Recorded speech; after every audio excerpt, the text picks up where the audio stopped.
All right, back on it again Monday afternoon. Had a busy morning doing errands, running errands and stuff. But this weekend was very productive. 2 car shows, no trophies, but I did have a lot of fun. And Sunday I parked next to a gentleman who's older than me, and he's restored, I think, in the neighborhood of 54 vehicles in his lifetime.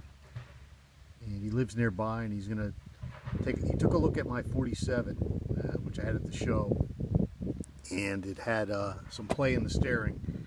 So I'm gonna go to his place tomorrow and put it up on the lift and see if we can determine if it needs tie rod ends possibly, or something wrong with the steering box. We'll try to figure that out, do some troubleshooting. So I'm looking forward to that tomorrow. And then today I would like to get this started. And also next to the Studebaker was a 55 Chevy, this body style, the second generation Chevy pickup. And I was looking at his door gaps, which are much better than mine. So now I'm looking at this. When I push this door in, you know, I'm comfortable with that gap, but everyone else seems to be much better. So I'm wondering whether I should just leave it, or I should cut it loose and try to push it in even closer. I think I should just leave it. Try to go forward and start tacking this corner in, and then do like a cut and butt and work my way around. You know, I watched a couple guys, Fitzy especially, but you tack here, and then start cutting and pushing it in as you go around. So I think I'm going to try that method today, try to get this cab corner in place. I also looked at there were a bunch of trucks this generation, and I checked out their corners and their alignment here in this area here. And in fact, I should see if I could splice in some of the video, because I did video of their corners and their gaps and stuff, and just to show you what they look like. And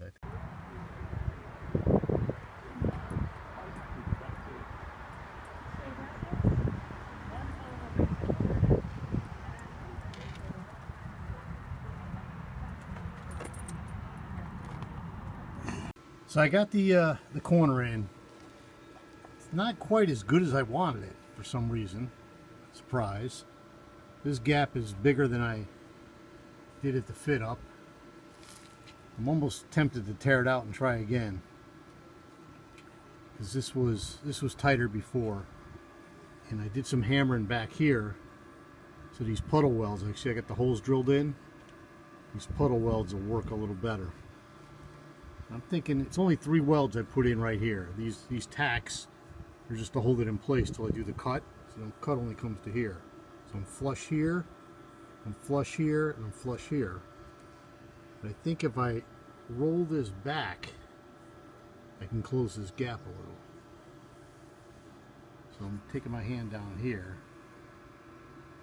It seems to be a straight line though. So what do? Do I put a come along on here and maybe up to the frame or something up there and try to squeeze this thing some more? I close the door. I mean, the gap ain't bad. Just under a ½ inch by my eyeball. But I think I had it tighter before. I don't know what I did, or let loose. And if I want to tighten that up again, I'd have to cut out this weld here, probably take the cab corner off, squeeze it all over again, and start again. I should think that over before I go any further. Well, in the spirit of Mark's channel of doing it twice or sometimes 3 times, I think I'm going to remove this corner, cut this away, put the porta power or the cylinder back on it, and squeeze this thing even tighter. I just can't see leaving that gap like it is and living with myself. So let me cut that away and get going.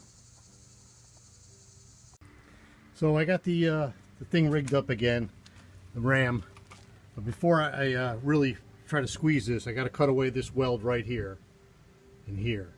And that'll free this B-pillar up to move in that direction. I hope.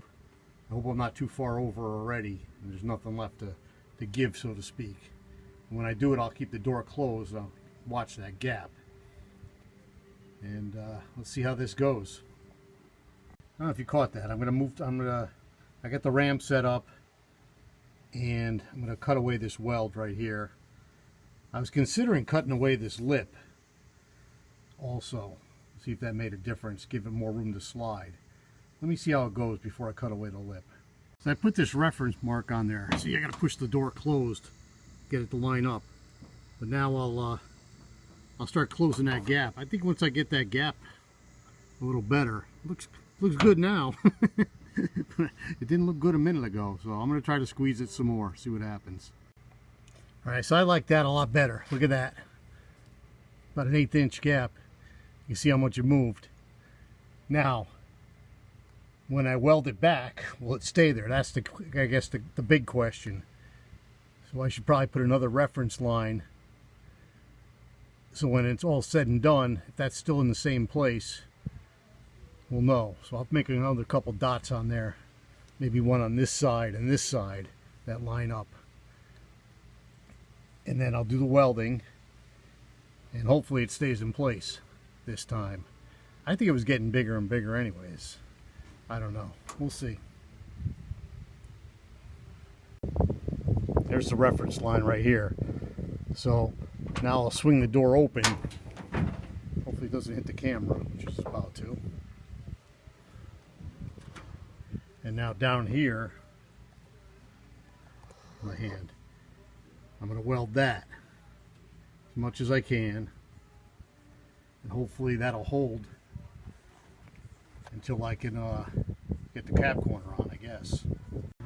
Well, I wanted to test fit the cab corner, and then I realized you can't put the cab corner on with that ram sticking out of there.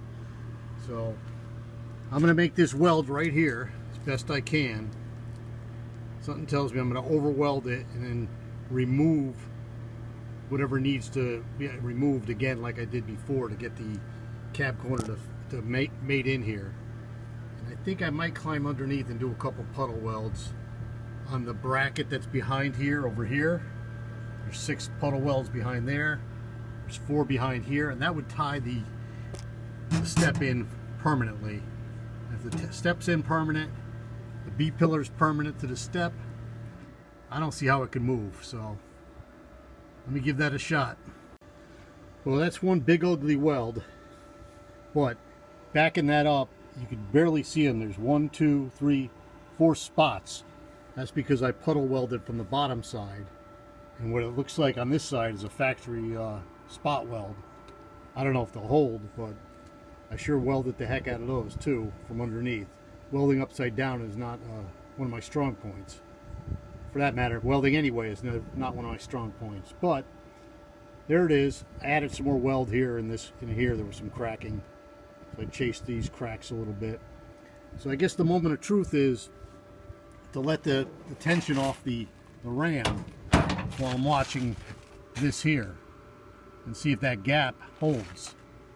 I should probably clamp this closed just so I don't have to keep kicking on it. I got a clamper on here. Hang on, I'm going to do that and let you watch it as I take the ram out. So I got a little quick clamp down there. I'll focus in on here. And there's the gap. There's my reference mark. Let me center it on the frame so you guys can see it better. And I'm just going to reach back and release the tension on the ram very slowly. So I just cracked it. And I can see it drawing in, which is bad because that means it's moving, I think. It means something's pushing it. Oh, you know what's pushing it? It's against the tire, so the air pressure in the tire is pushing it. But as far as I can see, the B-pillar is not moving back. Maybe it is. Oh, optical delusion.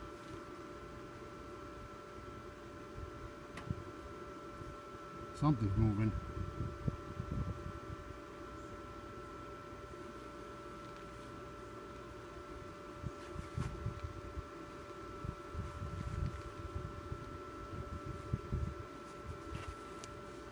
move the ram by hand now, if I can.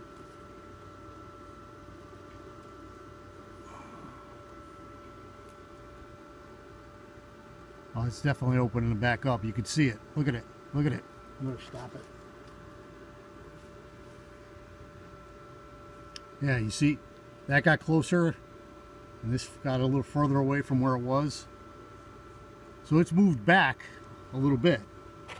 So I'm going to pump it back up.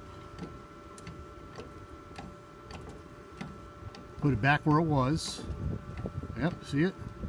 Right back where it was. And I'm going to go underneath and I'm going to try to weld some more of those puddle welds.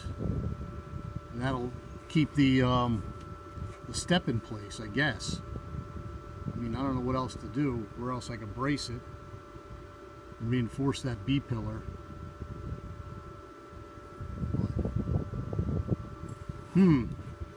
Interesting dilemma I have. Let me climb underneath and take a look around under there. So I put a few more welds in the back on the, basically holding the step to the body, or to the body, and then I over squeezed it too, so the gap is even smaller. See, it went past the line. So now I'm going to let it off, and hopefully it comes back to the line and not much more. But when I let it off before, it just almost was going back to where I wanted to. Look at how fast that's moving. You can literally see it moving. Like watching the gas gauge go down in your car when you're riding on the highway. It just keeps going and going. You see, that's the point I want it to stop, right there. And it sounds to me like it's still going. I think that line is going to reach the gap line, or if this line reaches that line, we're back to where we started and gained nothing.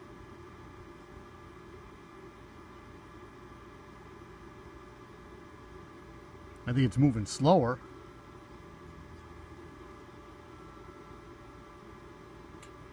But might have stopped. That's not a bad gap. I don't think it's show quality gap, but I don't think I'll ever achieve that. Or if I did, I'm in the wrong business. I don't know. Anyway, it seems to have stopped. Now I'm thinking if I squeeze it one more time and back it off one more time, maybe it'll kind of stay there. Instead of working like a spring, it'll kind of retain its shape. Or if I bring it back in, squeeze it tight again, maybe I open the door and like hit it with a hammer, like to relieve the stress, kind of get it to forget its memory, kind of thing. Knock its memory out. I don't know. Let me try it one more time. Well, I just did a whole speech on what I was up to with the camera off, so I'll do it again. There are the welds, the back sides of the mid-brace welds, puddle welds. I did 5 out of 6. And I put these 4 puddle welds in on this back piece. I was thinking of putting these 5 welds in because they're pretty tight, and that'll tie the step to the floor. But then I was saying, when I relieve the stress on the B pillar and it starts moving back, is it taking the step with it, or is it just bending itself and, you know, stressing those welds? Are those welds just going to crack eventually? Boy, that's an ugly weld. Good thing I don't work for GM, huh? Okay. Let's try it one more time.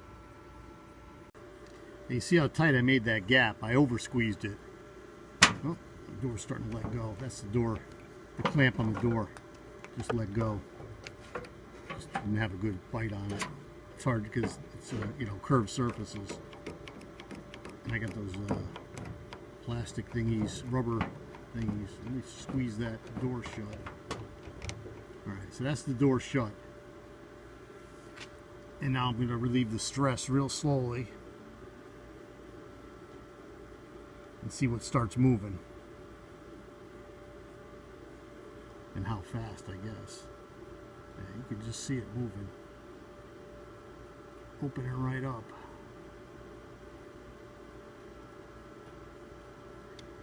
When this reaches that, we're back to where we started.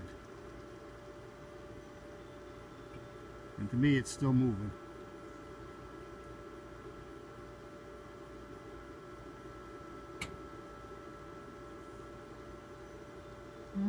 Might have stopped.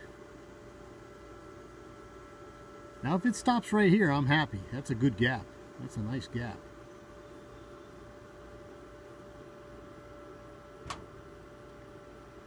The door is making some noises. I don't know if it's the welds or things settling in. Shake it a little bit. Seems to be holding, but the ram's not all the way out yet either. So when the ram's out, that's the moment of truth, so to speak. So let me open this ram all the way up and move it with my hand and see what happens.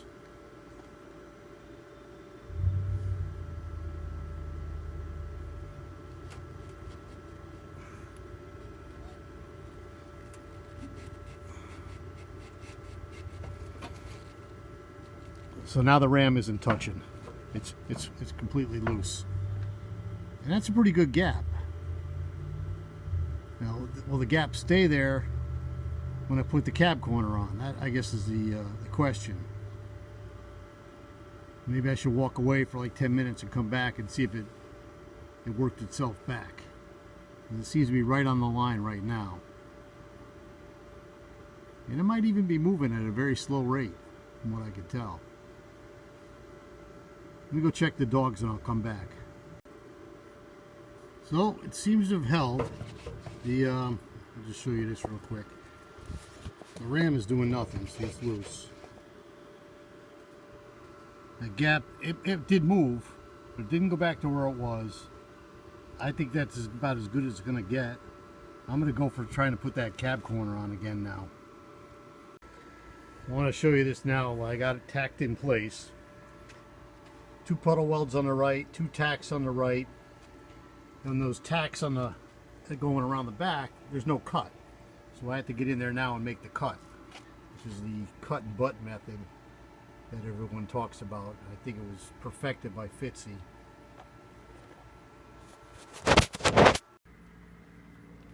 So there it is, the final result, not final result, the results of today.